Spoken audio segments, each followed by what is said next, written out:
Matt Schaff and Jared Small of DraftSharks.com here to run you through the top waiver wire targets for week 4 of your fantasy football season. And Jared, no story in the NFL this week is bigger than the Dolphins dropping 70 points on the Broncos. I don't care what people say about Taylor Swift, included 7 touchdowns from their running backs alone. And of course, Achane really kind of came out of nowhere. We were all excited about the speed, but the guy went from inactive week 1 to 2 touches in week 2 to 18 carries, 4 catches, 233 total yards against Denver. He's already rostered in most of the leagues of people that are watching this and subscribing to DraftSharks.com. But at this point, Achane's got to be rostered everywhere, right? Yeah, I mean, yeah, he should be rostered everywhere. If you're in a league with Fab, he's a pretty much spend all your Fab to get him. I know we said that last week about Jerome Ford. I think Achane is just as good a pickup as Ford was last week, if not better. I mean, we saw the upside. His speed in this system, there's going to be a lot more big games coming. And we'll just see how the backfield evolves. I mean, Raheem Mostert's been awesome so far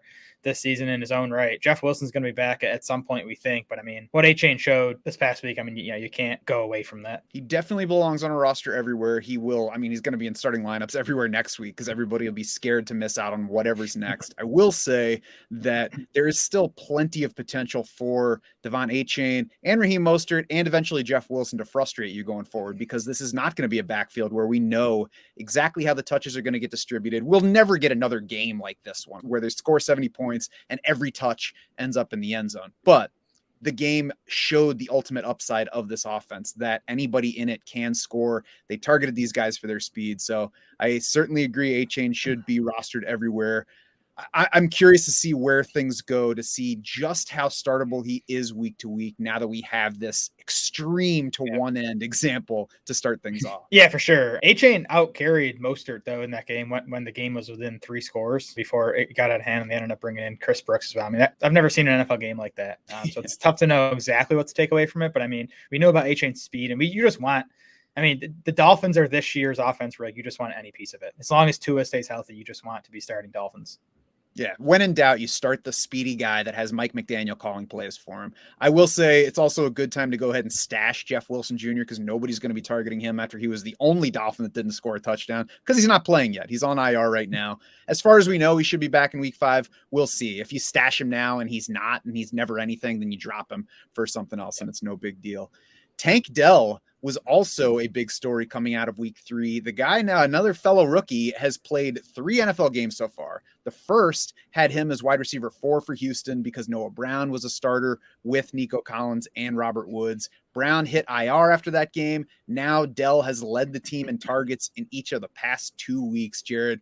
It's not to Achane level of everybody needs to have him, but it's almost there, right? Where he should be on a roster in basically every league. Yeah, I mean, at least leagues of 10 plus teams, probably even leagues of 8 plus teams. Dell is going to find himself in wide receiver 3 range in our weekly rankings going forward. And I don't know, maybe he moves up from there even. We'll see. But yeah, team leading 24% target share over the past 2 weeks since moving into that full-time role. Team leading 37% of the air yards. I mean, Nico Collins was the cover boy of our sleeper article all summer, and that's going to be a hit. He looks like a weekly wide receiver 3 going forward as well. But at this point, I might bet on Dell outscoring Nico Collins the rest of the season. And that's key, I think, is to embrace the uncertainty at affordable levels here, but embrace that uncertainty. Like, we don't have to decide right now. And especially if you just have a team or a few teams, you don't have to decide who's going to be better between Nico Collins and Tank Dell.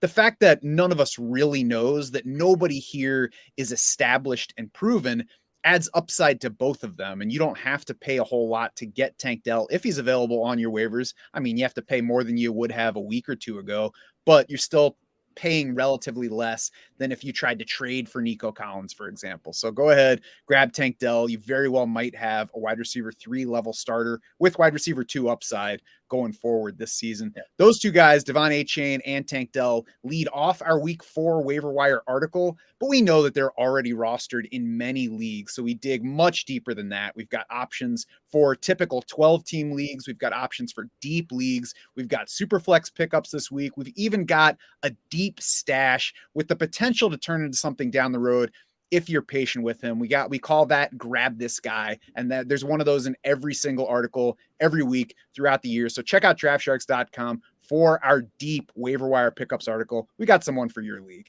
Jared, For now, let's move on to the Chargers wide receivers, and Mike Williams is done for the year after tearing his ACL, his left ACL. So that leaves the question of who's up next, Quentin Johnston or Josh Palmer. You know, there are some leagues where both are available. There are some leagues where neither is available. So let's just assume for the moment that both are available. And which way are you going? I mean, both guys should be added in most leagues at this point because, you know, after the Chargers went surprisingly run heavy in week 1, they went pass heavy against Tennessee in week 2, as we expected. And then they leaned pass again this past week. So, I mean, we'll see what happens when Austin Eckler gets back. I'm sure that's had at least part to do with it, but this is going to be a fast-paced, pass-leaning offense. Mike Williams leaves behind 8.7 targets per game over the first 3 weeks of the season, 21% target share. Quentin Johnston's definitely the upside play. He's the one you want to grab first. If one of these guys is going to become something close to what Mike Williams was, which was, was a weekly wide receiver 2, it's going to be Quentin Johnston because, he's the guy that can best approximate what Mike Williams does for this offense. He's going to be the one that gets the downfield shots. Mike Williams' role too, the Chargers had been using him in the slot more. He had played 29% of his snaps in the slot so far this season. He'd also seen 4 screens already. They'd been, using him not just as a deep guy, which was obviously good for his role. And that's going to be good for Quentin Johnston's role too, if he gets it, because we talked about all offseason Johnston as a prospect. To me, his after the catch ability is the best part of his game. Now, you might think a tall, fast guy is best getting downfield, and he can do that. But to me, he's best after the catch. So I trust Kellen Moore to understand how to use Quentin Johnston. And again, if he is ready, Johnston could be a wide receiver 2 longer term. I'm not sure he's ready for that right away, as far as like week 4 goes. But, back half of the season, you could have a top 20 fantasy wide receiver. Yeah, I agree with all that. I think Josh Palmer seems like the safer bet for week 4 production, but I would be careful about even assuming that because we've seen so far, even though Palmer has been playing a lot more, Quentin Johnston has beaten him in targets per route. So if both of them get their playing time bumped up this week, even if Palmer's playing more than Quentin Johnston, it won't necessarily mean more targets for Palmer. And like you were just talking about, Johnston is the explosive player. He's the guy they just took in round 1. So clearly they believe in the talent. I think betting on talent when it's close otherwise is generally a good way to go at wideout. So go after Quentin Johnston where he's available. I know that there are plenty of leagues where that's not the case this week. Running back now, Jared, and not even a month into the season, it's already to the point where ugly running backs are the most attractive guys every week. And this week, it's Melvin Gordon who is up. He's your Matt Breida pickup of the week. You called him that in our chat outside of this. And that's like something that you kind of say to a player's detriment, but it's like, yeah, exactly. It's the guy that if you absolutely need a running back, he might lead a backfield this week. Not attractive, but people might need Melvin Gordon this week. Yeah, and I think he's the potential Matt Breida of the week because he's going to need Gus Edwards and Justice Hill not to play in week 4 to really have any fantasy value. Gus Edwards in the concussion protocol, so he's probably a bit worse than 50-50 to play this weekend. Justice Hill, all the reporting on his injury was that it was minor. So I'm kind of tentatively expecting Justice Hill back this week, kind of tentatively expecting Gus Edwards not to play. And if that's the case, like Gordon, would be that Matt Breida level play where he's probably going to be sitting running back 40 or so in our rankings. He's not good at this point of his career. He averaged 3.5 yards per carry for the Broncos last season, averaged 3.2 yards per carry for the Ravens last week. And it's this Browns matchup for Baltimore in week 4. You look at basically any defensive metric right now, the Browns are number 1 ahead of, the Cowboys, ahead of the 49ers. So just tough to get excited about Melvin Gordon. He's a guy that'll give 6-7 points if you're totally desperate for a running back. Agreed. If you are getting excited about Melvin Gordon on waivers this week, then you are overexcited about him because it's nothing exciting. It's if you need somebody that might get touches, he might get touches. Latavius Murray might be my overall favorite target at running back on waivers this week because he's been beating Damian Harris in work so far, especially in the receiving area. They're getting the ball, he and Damian Harris, near the goal line. Latavius Murray has already scored Sunday against Washington. So Latavius Murray is somebody that I would go ahead and consider adding right now, not just for the handcuff value in case James Cook goes down, but because there is already just the potential that he punches in a touchdown and is useful for you in any week where you're pressed into using him. Yeah, for sure. And I still think Damian Harris is worth stashing too. Like I think if Cook missed time, you'd probably see Murray and Harris basically splitting rushing work down the middle, but then Murray would be the one getting the passing down work. So he'd be the better fantasy bet, but there wouldn't be a huge gap between those two. Wide receiver stashes. Who do you like at that position besides who we've already talked about? I mean, it's got to be Marvin Mims. Like it's criminal that Denver has not expanded his role more so. And it's slowly climbing if you look at, snap counts and route rates and that stuff. But I mean, Mims leads Denver in receiving yards despite being 8th on the team in routes run. All this guy does is make big plays, including the 99-yard kick return touchdown last week. He just meshes really well with Russell Wilson because Wilson still likes throwing those, rainbow deep shots downfield, and he's been connecting with Mims on those. So Mims is still not startable until he, gets, above like 50% of the snaps at least. God, they can't keep running, Brandon Johnson and little Jordan Humphrey out there over Marvin Mims. I think Sean Payton will come to his senses pretty quickly here. Can't even run big Jordan Humphrey over Marvin Mims with the way he's going. And Sean Payton's not an idiot. If it was still Nathaniel Hackett, I would say that guy's a dummy, and I wouldn't bet on him getting Marvin Mims in there. But Sean Payton's not a dummy. So I agree. I would like to stash Marvin Mims and wait for it to happen. If you need somebody that can be an option sooner, I still like Devontae Parker. He's never going to pop. Like, there might be a week or two along the way where he pops for that week. But what I like about him is that he's the best wide receiver on a team that's weak in wide receiver talent. The Patriots are 4th in the league in pass attempts so far. They've been effective enough. Not big numbers against the Jets on Sunday in week 3, but we weren't expecting big numbers against the Jets because they're a pretty good defense. So Devontae Parker, I think, is a nice guy to have on your roster if you're not loving your wide receiver core and you need somebody that can mix in as a wide receiver 3 or a flex option for PPR. Yeah, 100% of the routes for Parker in his week 2 return, and then 93% last week. But he led the team both weeks, so he's the Patriots wide receiver to own. I want to mention Josh Downs real quick too. 8 catches on 12 targets last week, a 27% target share. He had a 14% target share in week 1, a 16% target share in week 2. This Colts passing game continues to be a bit more productive than we thought it was going to be, and Downs is the clear number 2 option in the passing game.